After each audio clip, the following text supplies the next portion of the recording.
Está aqui conosco. Olá, Felipe. Boa noite, Felipe. Boa noite, Heródoto. Boa noite a todos. Foi mais uma tarde muito tumultuada no Rio de Janeiro. O protesto feito por servidores públicos do Estado seguia até que no começo da tarde um grupo de manifestantes derrubou as grades de proteção que foram instaladas em frente ao prédio da Assembleia Legislativa para bloquear os acessos à Alerj. A intenção dos manifestantes era ocupar mais uma vez o plenário, porque lá dentro os deputados começaram as discussões sobre as medidas propostas pelo governo e que vêm sendo chamadas pelos servidores de pacote de maldades. Os homens do batalhão de choque revidaram a ação dos manifestantes, arremessando bombas de efeito moral, gás lacrimogênio, também disparando spray de pimenta e atirando balas de borracha. Pelo menos 6 pessoas ficaram feridas e acabaram atendidas aqui no Hospital Municipal Souza Aguiar, no centro do Rio. Ferimentos sem gravidade, a maioria causados por balas de borracha e também estilhaços de bomba. As discussões vão continuar, inclusive o projeto deverá ser votado até o final de dezembro, inclusive em sessões extraordinárias. Os protestos também deverão continuar durante este período. Do Rio de Janeiro, Felipe Figueira. Olha, se você acha que o dia parou por aí, não. A coisa continuou bastante animada também no plenário da Câmara, por isso a gente vai em Brasília para acompanhar, né, a invasão que teve hoje o plenário da Câmara dos Deputados, com a informação do Yuri Ascar. Olá, Yuri. É com você, Yuri.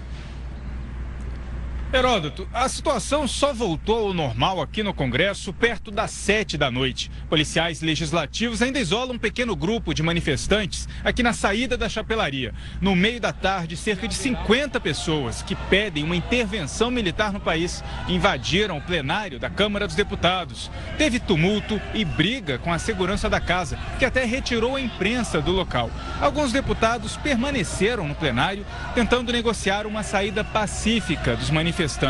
Enquanto isso, o presidente da casa, Rodrigo Maia, classificava o grupo de baderneiros e pediu até mesmo o apoio da Polícia Federal para prender os manifestantes. Na saída deles, um grupo já estava aqui fora do Congresso e tentou impedir a saída do ônibus que levava os manifestantes que foram detidos no plenário. Houve mais confronto com os policiais legislativos, que usaram spray de pimenta e chegaram até a arrastar um homem pelo asfalto depois que ele tentou subir no para-brisa do veículo. Heródoto. Obrigado. Olha, quem está aqui conosco é o cientista político, professor Aldo Fornazieri, que é diretor acadêmico da Fundação Escola de Sociologia e Política aqui de São Paulo. Aldo, boa noite, obrigado mais uma vez pela gentileza. Obrigado. Aldo, qual é a avaliação que você faz dessas cenas que nós acabamos de mostrar aí? Eu acho que é muito complicado, porque veja o seguinte, Heródoto, protestos em assembleias legislativas, na Câmara Federal, são mais ou menos normais. O problema é que, particularmente, a invasão da Alerj na semana passada e particularmente essa invasão da Câmara Federal em Brasília, elas tiveram uma conotação diferente. Os manifestantes em Brasília chegaram lá e disseram o seguinte: nós viemos aqui para fechar o Congresso. E pediram a volta da ditadura militar. Então, esse é um episódio gravíssimo do meu ponto de vista, porque não é simplesmente uma manifestação normal numa casa que deveria ser do povo, embora não seja, né? Então, é uma intervenção muito agressiva, uma invasão que apela para um ato de força e uma invasão que apela para a volta da ditadura militar. Nesse sentido, eu acho que está se compondo num país um cenário muito complicado. Que cenário é esse? É um cenário que muitos temem que caminhemos para uma situação de convulsão social. Por que eu digo isso? Quer dizer, existem essas manifestações agressivas, existe um clima de intolerância muito grande, existem invasões de escolas, inúmeras greves no país e uma falta de luz no fim do túnel. Quer dizer, o governo não consegue dar uma resposta econômica, os indicadores econômicos continuam se degradando, os indicadores do desemprego continuam degradando e nos estados um clima terrível, particularmente no Rio Grande do Sul e assim por diante. Isso tende a piorar no início do ano que vem. Então, com esse cenário todo, aparentemente pode-se caminhar para um cenário de desobediência civil. Veja o seguinte, no Rio, o que aconteceu hoje? Por exemplo, no momento do protesto, 2 policiais da tropa de choque passaram para o lado dos manifestantes, abandonaram a Assembleia e passaram para o lado dos manifestantes. Eu já vi isso, não sei aonde no passado. Né? Quer dizer, esse é um sintoma da crise de autoridade que está instalada no país. Agora, Aldo, mas também o pessoal não contribui para isso? Os políticos não têm contribuído, infelizmente, para isso? Com certeza. Veja o seguinte... Às vezes parece que esse pessoal fica de costa para a população. O setor político, os partidos políticos estão de costas para a população há muito tempo. Isso nós sabemos. Veja no caso de Brasília. Não se justifica o que eles fizeram e nem a ideologia do pedido de volta à ditadura militar. Mas o que também eles colocaram lá? Chega de bandalheira, quer dizer, hoje existe um movimento articulado dentro do governo e dentro do Congresso que quer parar a Lava Jato. Agora que a Lava Jato está chegando principalmente no PMDB e no PSDB... É melhor parar. É melhor parar. Então, esses manifestantes provavelmente foram pela retirada da Dilma. No entanto, quer dizer, e quiseram mudar o país. No entanto, eles percebem que talvez o país tenha mudado para pior.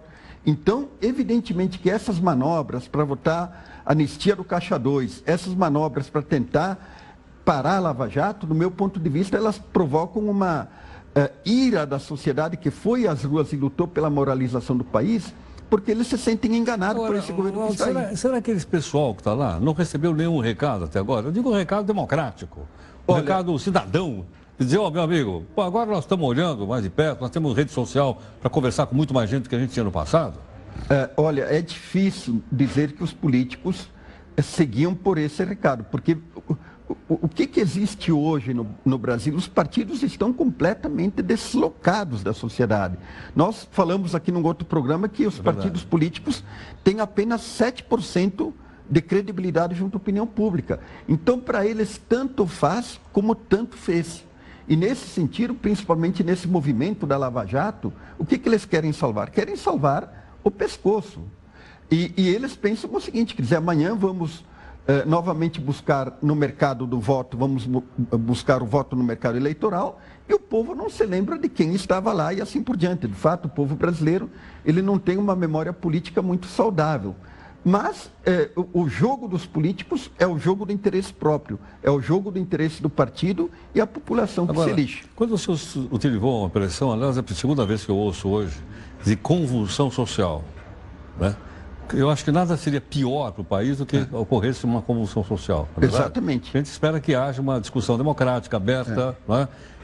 Enfim, que as pessoas, as diversas correntes possam se manifestar. Agora, uma convulsão social, a gente sabe como começa, mas não sabe como termina. Não é provavelmente, na falta da articulação de forças democráticas, na falta de uma legitimidade política, porque hoje os partidos não têm legitimidade política, a solução seria de força. Agora, Heródoto, como é que você vai fazer numa situação dessas? Quer dizer, quando existe uma decomposição da autoridade, tanto do ponto de vista político quanto do ponto de vista moral. As instituições não têm legitimidade, como mostram as últimas pesquisas.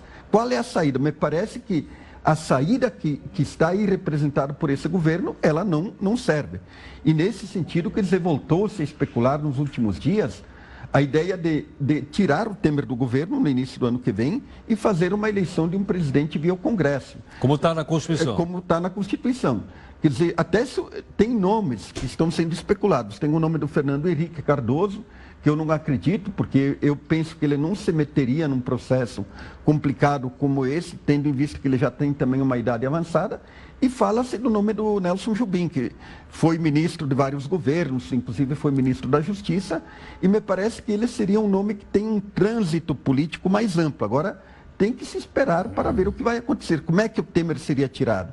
Não por um processo de impeachment, mas via a cassação da chapa no Tribunal Superior Eleitoral, que é presidido pelo Gilmar Mendes.